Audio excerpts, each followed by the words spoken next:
요즘 이제 거리에서나 또 우리 식당에서 또 몰에서 우리 캐롤송들이 자주 이렇게 들립니다. 또 우리 교회에서는 또 이렇게 대강절을 맞이하는 대강절 찬송, 또 크리스마스 또한 이 성탄절 찬송을 이제 부르게 되는데요.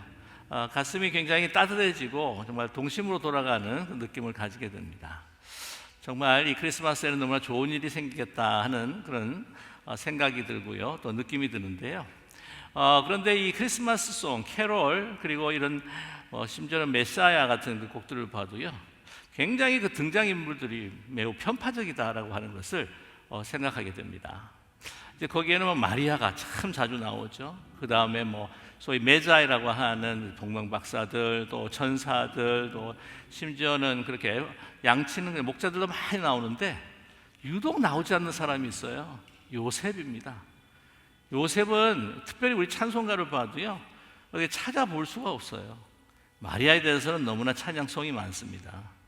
129장 마리아는 아기를 할 때에 1절부터 마리아는 아기를 구유 안에 뉘고 이 세상에 나신 주 우리 구주시라, 이런 노래도 있고요. 그 다음에 97장 정혼한 처녀에게, 이것도 이제 2절 보면 나와요. 마리아 말하기를 어찌 이런 일이 있을까, 그 탄생하는 아기 예수라 하리라 하는 노래도 있고요.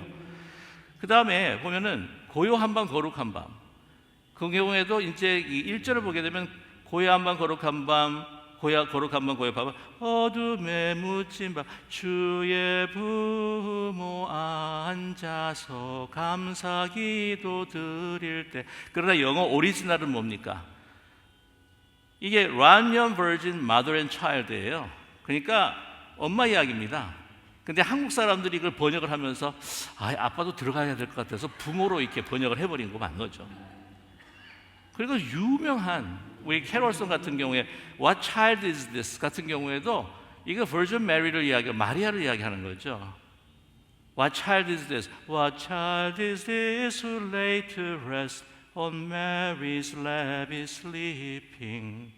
시간상 다 안 부르겠습니다. 그런데 우리 마리아의 그 무릎에 앉아 있는, 무릎에 누워 있는 아기를 이야기하고 있죠. 그래서 보면은요, 아주 그냥 마리아 일색입니다. 이런 천사도 나오기도 하고, 그 다음에 동방박사 나오는데 이제 요셉을 볼 수가 없어요. 혹시 여러분 집에 가셔서 찬송가 찾으시다가 이 요셉의 가사가 나오면 좀 알려주십시오. 당장 다음 주 우리 성탄주일에 한번 불러보기를 원합니다. 찾을 수가 없어요. 이 보면 요셉이 참 안 된 것이, 참 그도 참 힘들고 어려웠는데, 보통 보면 이제 네티비티 씬이라고 해가지고 이 성탄의 그 마구간 그 씬을 갖다 저렇게 연극도 하고 하다 보면은 다 모든 사람들이 중요한 파트를 가지고, 이제 마리아는 그 센터 스테이지 중앙에서 스팟라이트를 받아가지고 아기를 탁 안고 있으면은, 그 다음에 목자가 와가지고는 막 와서 그냥 천사의 이 마리아 이 메시아를 갖다가 이 보러 이게 보내셨다라고 막 이야기도 하고, 동방박사는 아주 화려한 옷을 입고 그냥 선물 다구니를 탁 들고 와가지고는 이렇게 경배하는데, 이 뒤에 스팟라이트를 받지 못하고 뒤에 서서 그냥 보리자루, 그 뭐라 그러죠? 꼬단 보리자루라고 그러나요? 보리자루?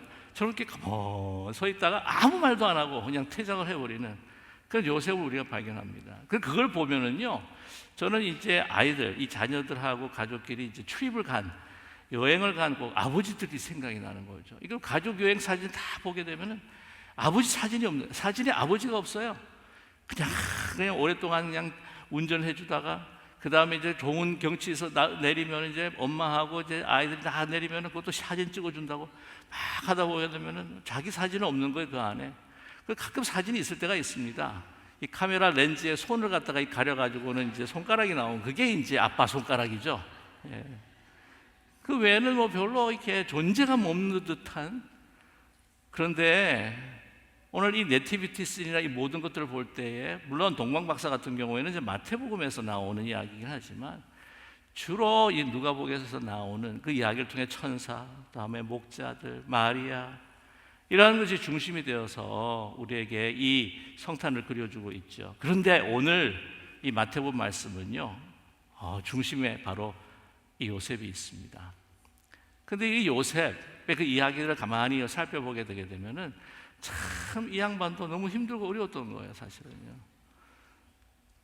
그 마태복음 같은 경우에는 사실 그 대상이 바로 유대교를 믿었던 유대인이 그리스도인들이 됐던 사람들, 또한 그 유대 전통적인 사람들을 위해서 이제 이 예수님께서 바로 우리가 기다렸던 메시아 왕이다라고 하는, 그래서 선지자를 통해서 유다의 계보를 통해 오실 메시아라고 하는 것을 알려주기 위해서 이제 첫 번째 딱 오프닝을 보게 되면은 이 지니알로지죠. 그 예수님의 가계도를 쭉 설명하고 난 다음에 그 다음에 바로 이 요셉에 대한 이야기를 우리에게 해주고 있습니다.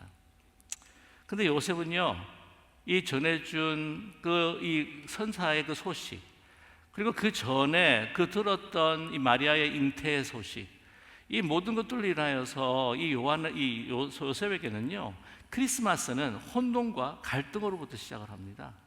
도대체 이 일을 어떻게 나는 처리를 해야 되지?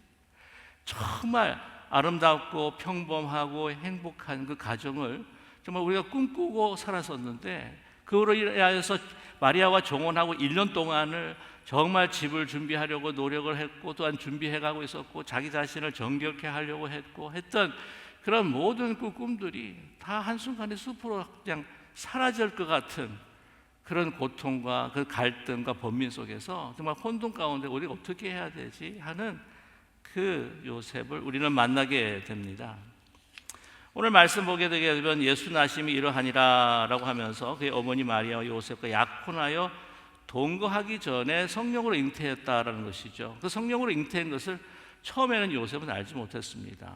여러분이 정혼이다라고 하는 것은 이제 뭐냐면, 오늘 약혼이다라고 했는데 보통 이제 그 한글 개역 같은 경우에는 정혼이다라고 이렇게 언급을 하고 있습니다. 보통 우리 같은 인게이지먼트보다는 조금 더 강력한 어떤 컨트랙이고 강력한 또한 언약입니다.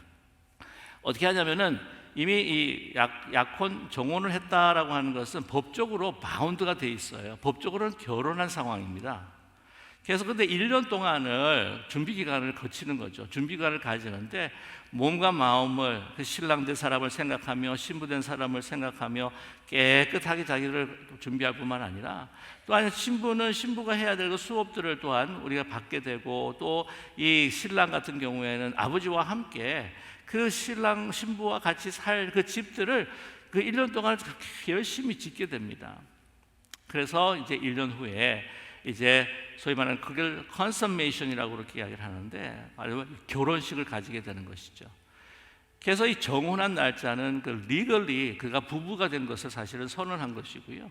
그 다음에 이 잔치를 통해서 그때 셀러브레이션을 하게 되는 것입니다. 그래서 이 정혼을 하지 않겠다고 하는 것도요, 이게 약혼을 파기하는 것이 아니라 디보스예요. 결혼을 파기하는 것이었습니다. 그만큼 이 중요한 시기였던 것이죠. 그때에 또 지참금을 또 신랑 측에서 보냅니다. 뭐냐면은 또 결혼식 할 때 신부 집에서 마련된 모든 음식들과 또한 음료 같은 경우를 위해서 또한 지참금을 보내게 되죠. 만약에 이 디보스를 해서 파기가 된다고 한다면 지참금을 또 돌려줘야 하는 그러한 전례가 있었습니다. 자, 그런데 이제 그 1년 동안을 준비하면서 갑자기 참 그 부푼 꿈에 있을 때 갑자기 마리아로부터 요셉에게 카톡이 옵니다. 카톡 하고 딱 오는데 딱 열어보니까 주무세요? 다시 보자. 아니, 안 자요. 근데 카톡이 또 카톡 하고 오는데 나 임신했어요. 벌떡 하고 일어납니다. 이게 무슨 일이지? 그래서 거기다가 할 말이 없으니까 제가 어저께 천사를 만났는데 천사가 내가 잉태했다고, 메시아를 잉태했다고 전해 들었습니다. 그래서 할 말이 없는 거예요. 그게 될 말입니까? 하고 다 이렇게 답장을 보내는 거죠. 아니 막 정말 부글부글거리고 속상한 겁니다. 아니 사람이 뭐 처녀가 임신을 해도 뭐 무슨 할 말이 있다고 이야기를 하긴 하지만, 아니 이렇게 얼토당토한 이야기를 나한테 한다? 아니 어떤 남자길래, 죄송합니다 좀 신랄하게 해서, 어떤 놈이길래 그걸 프로텍트 해주고 방어해주기 위해서 이름을 나한테 대지를 않는다? 그래서 이것이 뭐 성령을 통해서 이게 말이 되는 말인가? 하지만 얼마나 열불이 났을까 하는 생각이 듭니다. 자기는 그렇게 1년 동안 준비하면서 꿈을 꾸면서 행복한 기분 가운데 살았는데 그냥 완전히 무너지는 거죠. 여러분 그때는 어떻게 할 것 같습니까? 당장 끊어버리겠다. 요즘에 그 남녀들 보게 되면은 다 헤어질 때고, 약혼도 한 것도 아니에요. 사귀다가 다 헤어지는 건데, 헤어질 때 딱 만나가지고 내가 명품 사준 백 다시 돌려달라고 이런 경우가 있는데, 이런 참 큰 일이지 않습니까? 그러면 막 한탄했을 것 같아요. 한탄. 그냥 뭐 포도주를 마시면서 옆에 있는 친구한테, 야, 이럴 수가 있냐? 마리아가 나한테 이럴 수가 있냐? 뭐 얌전한 고양이 부뚜막이 먼저 올라간다더니 내가 얌전한 고양이인 줄 난 몰랐어. 그러면서 막 내가 얼마나 그 꿈꾸고 얼마나 사랑했는데 하고 이렇게 말을 했다가는 여러분 어떻게 될까요? 그 말이 쫙 퍼지면서 여러분 결국은요 마리아는 돌에 맞아 죽습니다. 가늠한 여인이기 때문에. 근데 오늘 말씀 보면 이 남편 요셉이 오늘 의로운 사람이라고 말씀하고 있습니다. 근데 이 의로운 사람이라고 하는 것은 두 가지를 볼 수가 있어요. 세상 사람들이, 그 주위의 사람들이 그 사람 참 어려운 사람이다 라고 했던 기준과 하나님이 또 의로운 사람이다 라고 하는 기준이 있을 겁니다. 그 주위에 있는 사람들이 이 사람 참 선하고 의로운 사람입니다 라고 했을 때는 그 유대 사회 가운데 짜딕이라고 하는 히브리 말을 쓰고 아기오스라고 하는 헬라 말을 사용합니다. 이 말은 어떤 말이냐면은 그때 당시에 그 의라고 한다면 율법을 잘 준수하고 율법을 사랑하고 율법대로 살고 뿐만 아니라 율법대로 행할 뿐만이 아니라 또한 그 주위에 있는 공회당에서 예배를 드리고 그 회당에 필요한 것들을 또 제공하고 또한 절기 때마다 올라가서 성전에서 제사를 드리는 그러한 율법의 사람, 그 사람들이 짜딕이라고 하는 그러한 명성을 얻게 된 것이죠. 그런데 이 율법을 따라 행한다고 한다면요, 그가 어렵다고 하는 그 명성을 위해서 어떻게 하겠습니까? 자기를 그 의롭다고 하는 명성의 프로텍트를 위해서 모든 사실들을 다 아마 알릴 수도 있었을 거예요. 그래서 율법이 정한 대로 정한 그 피오라 순결한 신부가 아니라 딴 남자에 의해서 임신했다고 하는 것을 밝히면서 그 여인이 정말 돌에 맞아서 죽을 수 있도록 그렇게 허용할 수 있었다고 하는 거죠. 그러나 그렇지 않았습니다. 하나님 보시기에 또한 이 사람은 의로운 사람이었던 거죠. 뭐냐면 자기 자신이 정말 이 가운데 자기가 이것을 밝히지 않으면요 자기에게도 손해가 옵니다. 그럼에도 불구하고 이 마리아의 생명을 보존하기 위해서 그는 자기가 할 수 있는 자비를 베푸는 거예요. 말하지 않습니다. 조용히 모든 걸 끝내려고 하는 것이죠. 여러분, 자기가 말을 하지 않는 것, 이게 내 아이다, 내 아이가 아니다 라고 하는 것을 전혀 밝히지 않고 조용히 끝낸다고 합니다. 그랬을 때에 이 마리아의 생명을 살릴 수 있는데, 문제는 자기가 의롭다고 하는 그 명성이 깨질 수가 있는 거예요. 뭐냐면 그 1년 동안에 그렇게 생각할 거 있을 것입니다. 1년 동안에 그 신부를 범했구나. 그 관습과 그 율법에 그것을 어기는 것이거든요. 저럴 줄 몰랐어. 근데 심지어 그 임신한 그 마리아를 갖다가 그렇게 결혼을 파기하고 그냥 내버린다? 저 사람 저러면 안 될 사람이네. 근데 또 다른 사람도 그렇게 이야기할 겁니다. 근데 모르니까 뭐라고 이야기를 안 하니까 아니야 저거 분명히 딴 남자의 아이일 거야 하고 그 동네가 아마 반반으로 확 갈라질 수도 있을 거예요. 그러나 중요한 것은 마리아의 생명은 보존된다는 것이죠. 심지어 자기의 그 명예가 실추가 된다 할지라도. 그리고 데려온다고 하는 것도요, 그 아이를 데려와도 자기 명예가 실추가 되는 겁니다. 1년 동안에 그 정결한 의식을 지키지 못했기 때문이죠. 그러나 그는 그 마리아를 데려오기까지의 그 용기는 없었다고 하는 것이죠. 그런데 이런 범민과 어떻게 할까, 저떻게 할까, 얼마나 그냥 뒤척거렸겠습니까? 결국에는 내가 결정을 한 거죠. 내가 조용히 끝내리라. 이것도 참 훌륭한 인격이라고 저는 생각을 해요. 여러분, 사람들 가운데 이렇지 못한 분들이 계세요. 막 조그만 일도 그냥 모르고 그냥 내가 조금 손해 보더라도 이게 덮어버리면 모든 것이 또 화목해지고 더 조용해지고 할 텐데, 이 조그만 하는 거 가지고 막 사람들한테 막 이야기를 합니다. 막 이런 일이 있었는데 막 이런 거 이렇게 이럴 수가 있느냐고 막. 그러다 보니까 이 작은 문제가 더 이제 커지는 거예요. 막 심지어는 뭐 조그만 거 가지고 막 내가 이거 입을 벌면 막 이 너희들 뭐 죄송합니다. 좀 신랄하게 제가 하다 보니까 너희들 그냥 다 죽어 뭐 이런 이야기 있잖아요. 왜? 입만 내가 뻥끗해봐 뭐 이러면서. 근데 그 작은 것 가지고도 뭐 여기 저기 동네 막내. 요셉이 막 이 분노해가지고는 실망해가지고는 막 동네 방네 이렇게 말하고 다녔다가는 마리아는 이미 죽을 목숨이었습니다. 돌에 맞아서. 그러지 않았다고 하는 거죠. 그러면서 자기의 혼돈과 그 갈등들을 이제는 다 잠재우고 결정을 합니다. 그래, 내가 조용히 끝내겠다. 그런데 참 그게 또 다른 갈등이 오는 거예요. 어떤 갈등입니까? 천사가 탁 하고 나타나는, 따단 하고 나타나는 거예요. 그래서 두려워하지 말라는, 그 아이는 정말 이 세계를, 이 세상을 그걸 구하기 위한 바로 하나님의 아들이요 메시아라고 하는 것을 말씀해 주십니다. 그리고 하나님께서 선지자를 통해서 이 예언하신 말씀을 이루게 하려 함이라 이렇게 말씀하시는 거예요. 그런데 그가 순종했던 정말 가장 중요한 포인트가 무엇일까 하는 생각이 듭니다. 그래서 신비로운 하나의 그 존재가 천사가 나타나서 그렇게 말을 하니까 정말 신빙성도 있고 정말 그것이 사실이라고 받아들일 수도 있겠지만, 그 천사가 하는 바로 그 이야기, 오늘 말씀 가운데에서 23절의 말씀이에요. 보라, 처녀가 잉태하여 아들을 낳을 것이요 그의 이름을 임마누엘이라 하리라 하셨으니 이를 번역한즉 하나님이 우리와 함께 계시다 함이라. 이게 이사야 7장 14절에 바로 메시아에 대한 예언의 말씀인 거죠. 말씀드렸죠. 요셉은 차딕이라고. 그는 율법을 사랑하는 사람이었습니다. 율법을 깊이 묵상하고 이해하는 사람이었어요. 그래서 이 이사야 7장 14절에 그 천사가 예언한 말씀을 딱 선포를 하시고 이 말씀을 들었을 때, 비록 필부와 같고 촌부와 같은 나에게도 하나님께서 은혜를 베풀어 주셔서 하나님께서 이사야 선지자를 통해 하신 말씀을 정말 이루려고 하시는가 보다, 그것을 딱 받아들이고는 아무 말이 없습니다. 그대로 시행하는 거예요. 오늘 본문을 쫙 읽어보면은요, 참 이 드라마틱한 사건이 있는데도 불구하고 세상에, 저는 가끔 이런 생각이 들어요.